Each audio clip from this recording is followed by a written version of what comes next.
Greetings, dear fans of exquisite jewelry. Today I will present you a story about tiaras, which hold a special place in Princess Anne's heart. The daughter of Elizabeth II, Princess Anne, is famous for her modesty and diligence among the British. Despite her modesty, she has exquisite taste and preference for the finest jewelry from the royal collection. Let's take a look back at the exquisite tiaras that Princess Anne favors. Topping the list is the gorgeous Meander Tiara. This exquisite Greek design, one of the most impressive, has a history starting with Princess Alice Battenberg and culminating in the treasury of the British royal family. This diamond tiara with ornamentation in the form of an antique meander was presented to Princess Alice of Greece in the early 20th century. Almost half a century later, she passed this tiara to her daughter-in-law, Elizabeth II. However, for the latter, this tiara seemed not luxurious and prestigious enough, so she never used it at official events. In 1970, Queen Elizabeth II gave this Greek tiara to her daughter, Princess Anne. Princess Anne fell in love with the meander and used it often both in her youth and in her more mature age. The last time she chose this tiara was to attend a state reception in 2018. Next on our list is the Gallo Tiara by Cartier. This exquisite tiara is a band of 16 graduated curls set with 739 diamonds and 149 stud-shaped diamonds. Each curl is set with a graduated diamond, with a large diamond in the center. Made by the famous French jewelry house Cartier, this tiara was purchased by the then Duke of York in London in November 1936. At the time, the Duchess of York only had her turquoise parure, lotus flower tiara and Strathmore rose tiara, which were wedding gifts. Her jewelry collection seemed relatively modest for the second-ranking lady in the kingdom, especially when compared to her relatives, the Duchess of Gloucester and the Duchess of Kent.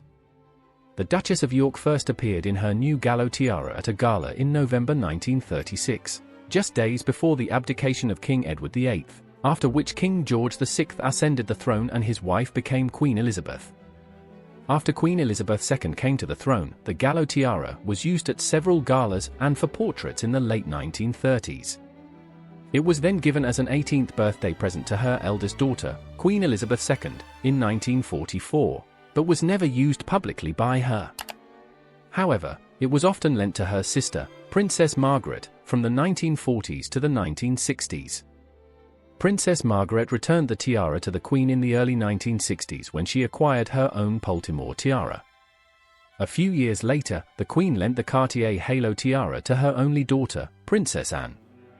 Princess Anne first wore it in public at the age of 17, wearing it during her first official appearance in a tiara at the opening of Parliament in 1967, when she and Prince Charles joined the Queen and the Duke of Edinburgh for the first time at the annual ceremony.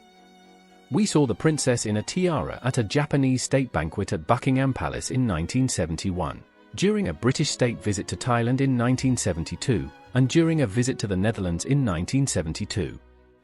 However, around the time the princess married Captain Mark Phillips in 1973, she received her Feston Tiara and the Queen Mother's Pine Blossom Aquamarine tiara, and therefore stopped wearing the Cartier Halo tiara. Let's move on to consider the Feston Tiara, which is the personal property of Princess Anne. This magnificent piece of jewelry was gifted to the princess in 1973, the same year she married Mark Phillips. Surprisingly, however, the tiara was not a wedding gift as one might assume. It was given by the Worldwide Shipping Group of Hong Kong as a thank you for Princess Anne christening one of their ships. The jewelry is truly magnificent. It consists of many rays stylized in the form of heraldic lilies. Between the large rays are small ones, which are miniature symbols of royalty. The base of the tiara is a wave, on the crests and in the hollows of which the rays are fixed.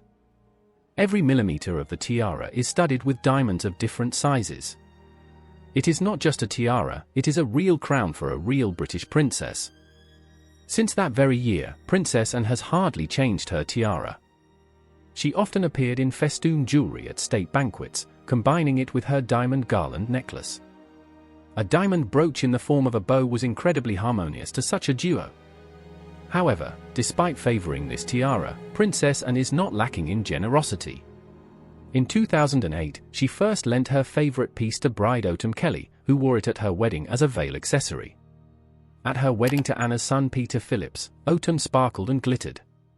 For a girl who married the grandson of the monarch, it was an exceptional choice, which once again confirmed the fine taste of the ladies of the royal family. Last, but certainly not least, the Aquamarine Pine Blossom Tiara is inextricably linked to Queen Elizabeth's parents and was inherited by her only daughter, who cherishes this precious jewel. Princess Anne, Elizabeth's only daughter, has had access to the finest jewelry in the royal collection all her life, including tiaras from different eras. One of these, the Aquamarine Pine Blossom Tiara, is in her permanent collection. The striking design of this tiara can evoke mixed feelings, reminiscent of the British Marmite paste advertising slogan, "You either love it or hate it." The tiara is currently owned by Princess Anne, however she rarely wears it. The history of this piece of jewelry began with the parents of the current monarch. King George VI commissioned Cartier to create a tiara for his wife, Queen Elizabeth, in the 1940s. Although Queen Elizabeth Beausoleil was photographed wearing the tiara several times, she rarely wore it and eventually gave the jewel to Princess Anne on her wedding day in 1973. Princess Anne accepted the gift with gratitude, however she slightly altered its design. Originally there was a large round element in the center of the tiara, but this was replaced by a large rectangular aquamarine brooch. Pine cones, symbolizing fertility, are the central motif of this diamond and aquamarine tiara.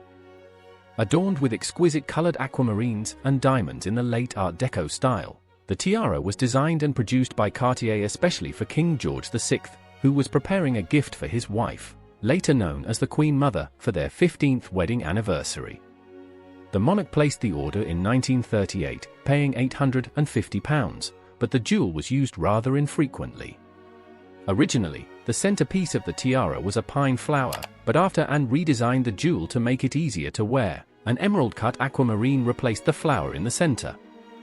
Although this tiara is not considered the most valuable piece in the royal collection, which includes dozens of different tiaras and bandeaus, it is still a significant element. Her Majesty has quite a few pieces of jewelry in Her Majesty's collection that have undergone alterations, including tiaras created from elements of other tiaras, such as the fringe tiara and a piece of jewelry from Nizam, Hyderabad. Which of Princess Anne's favorite princess and tiaras did you like the most? Share your impressions in the comments. And don't forget to write about jewelry you'd like to know more about. I bid you farewell, wishing you all the best. Also, I ask you to subscribe to the channel, put a like under this video. Thanks to you we try to make better content.